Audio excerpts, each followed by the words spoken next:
പ്രിയപ്പെട്ട പ്രേക്ഷകരെ, ഈ കഴിഞ്ഞ ദിവസം ഈ കൊല്ലത്ത് ദുരൂഹ സാഹചര്യത്തിൽ ജീവനൊടുക്കിയ അതുല്യയുടെ മരണവുമായി ബന്ധപ്പെട്ട് അല്ലെങ്കിൽ അതുല്യ ഷാർജയിൽ നേരിട്ടിരുന്ന കൊടിയ പീഡനങ്ങളുടെ ദൃശ്യങ്ങളൊക്കെയും ഇന്നലെ ന്യൂസ് മലയാളം പ്രേക്ഷകരിലേക്ക് എത്തിച്ചതാണ്. ന്യൂസ് മലയാളം പുറത്തുവിട്ടതാണ്. ഈ നമ്മൾ കണ്ടതാണ് എന്തുമാത്രം ദുരിതമാണ് അതുല്യ അവിടെ ആ വീട്ടിൽ നേരിട്ടത് എന്നുള്ളത്.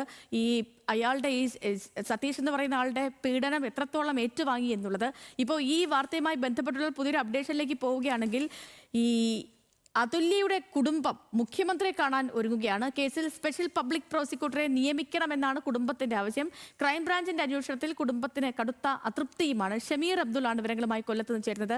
ഷമീർ, കുടുംബം തുടക്കം മുതൽ തന്നെ പറയുന്ന കാര്യം ഈ മരണത്തിൽ ദുരൂഹതയുണ്ട്, മകൾ ഒരിക്കലും ആത്മഹത്യ ചെയ്യില്ല, ഇത് ഒരു കൊലപാതകമാണ് എന്നുള്ളതാണ്. കൂടുതൽ ദൃശ്യങ്ങൾ ഓരോ ദിവസവും പുറത്തു വന്നുകൊണ്ടിരിക്കുകയുമാണ്. കാരണം വീട്ടുകാരടക്കം പറയുന്ന കാര്യങ്ങളെ സാധൂകരിക്കുന്ന തരത്തിലുള്ളത്. ഇപ്പോൾ എന്താണ് കുടുംബത്തിന്റെ അടുത്ത നീക്കം?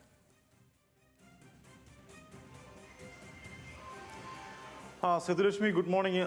ഈ കേസിൽ ഏറ്റവും പ്രധാനപ്പെട്ട സുപ്രധാനമായ ഡിജിറ്റൽ തെളിവാണ് കഴിഞ്ഞ ദിവസം ന്യൂസ് മലയാളം പുറത്തുവിട്ടത്. അതായത് ഈ പെൺകുട്ടിയെ ആക്രമിച്ച് കൊലപ്പെടുത്തും എന്ന സതീഷ് പറയുന്ന ദൃശ്യങ്ങൾ. ഈ ദൃശ്യങ്ങൾ പിന്നീട് മറ്റു മാധ്യമങ്ങളൊക്കെ തന്നെ ഏറ്റെടുത്തു.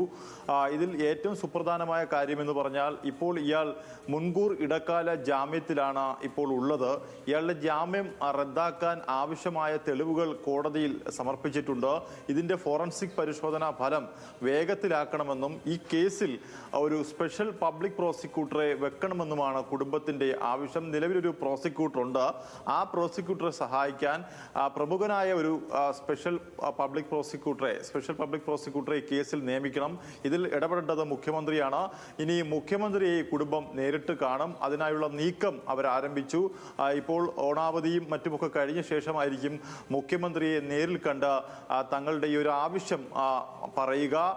അതിൽ ആരെയാണ് ഇവർക്ക് സ്പെഷ്യൽ പബ്ലിക് പ്രോസിക്യൂട്ടർ ആയിട്ട് ആവശ്യമുള്ളത് എന്നിവരുടെ പേര് വിവരങ്ങൾ ഇവരുടെ കൈക്കലുണ്ട്. അത് മുഖ്യമന്ത്രിക്ക് സമർപ്പിക്കും. അതിലാരെയെങ്കിലും ഒരാളെ സ്പെഷ്യൽ പബ്ലിക് പ്രോസിക്യൂട്ടറായി നിയമിച്ചുകൊണ്ട് തങ്ങളുടെ മകൾക്ക് നീതി ലഭിക്കാനുള്ള കാര്യങ്ങളുമായിട്ടാണ് ഈ കുടുംബം മുന്നോട്ട് പോകുന്നത്. അവർ പറയുന്നത്, ഈ കേസിൽ ആദ്യഘട്ടത്തിൽ തന്നെ ഈ ഷാർജയിൽ നിന്നും ഇയാൾ സതീഷ് മുൻകൂർ ജാമ്യം നേടിയാണ്, ഇടക്കാല മുൻകൂർ ജാമ്യം നേടിയാണ് നാട്ടിലേക്ക് എത്തിയത്.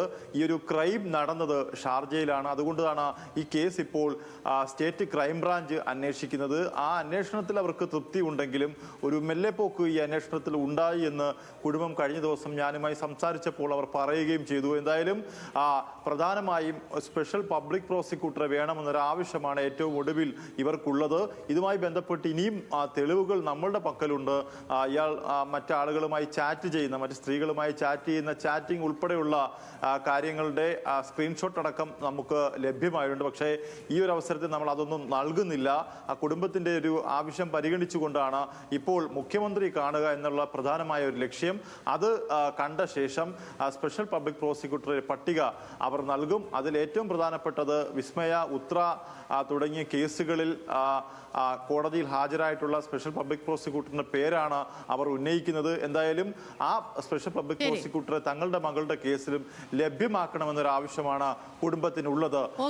ശരി, അപ്പം അതുല്യ കേസിൽ കുടുംബം കൂടുതൽ നിയമ നടപടിക്ക് പോവുകയാണ്. മുഖ്യമന്ത്രിക്കടക്കം പരാതി നൽകാനാണ് കുടുംബത്തിന്റെ തീരുമാനം.